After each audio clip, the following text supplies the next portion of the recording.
नमस्कार, जय माता दी। आज हम आपको सुनाने जा रहे हैं कार्तिक महात्म्य 23वां अध्याय कार्तिक के 23वें दिन की कथा।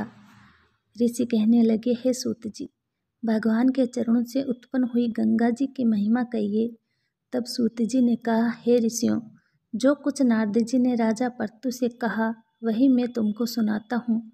सब देवताओं को उत्पन्न करने वाले कश्यप जी की 2 पत्नियाँ, एक अतिथि जिसके पुत्र देवता कहलाए और दूसरी दिति जिसके पुत्र दैत्य हुए। देवता और दैत्यों का नित्य ही कलह रहा करता था।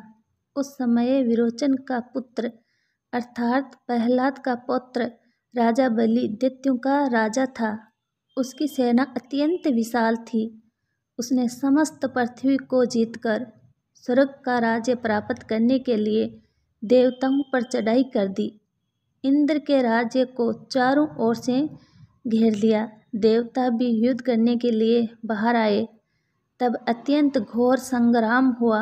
एक दूसरे पर प्रहार करते हुए कई वर्ष बीत गए। इसके बाद दैत्यों का बल बढ़ते हुए देखकर देवता मैदान छोड़कर भागने लगे।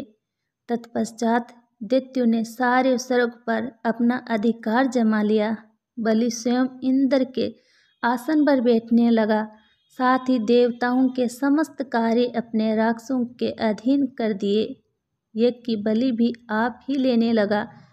तब अतिथि अपने पुत्र को दुखी देखकर बहुत चिंतित हुई।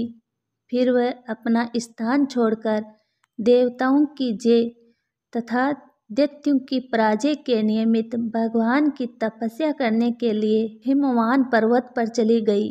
वहाँ कुछ समय फलहार खाकर कुछ काल सूखे पत्ते और कुछ काल तक पवन का ही आहार करती रही। फिर पेड़ के अग्रभाग से खड़ी होकर भगवान की तपस्या करने लगी। इस प्रकार 1000 वर्ष तक तपस्या की।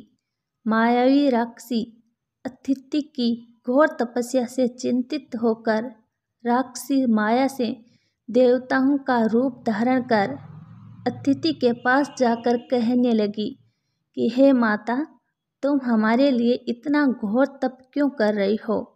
आत्मघात करना सब शास्त्रों ने पाप बताया है। अंत एवं आप तप छोड़कर अपनों को सुखी कीजिए। परंतु यह सुनकर भी अतिथि समाधि से चलायमान नहीं हुई। तब उन्होंने अतिथि को मार डालने का निश्चय किया। उन्होंने अतिथि को जीवित जला देने के लिए उसको आग लगा दी, परंतु उस अग्नि में दैत्य स्वयं जल गए।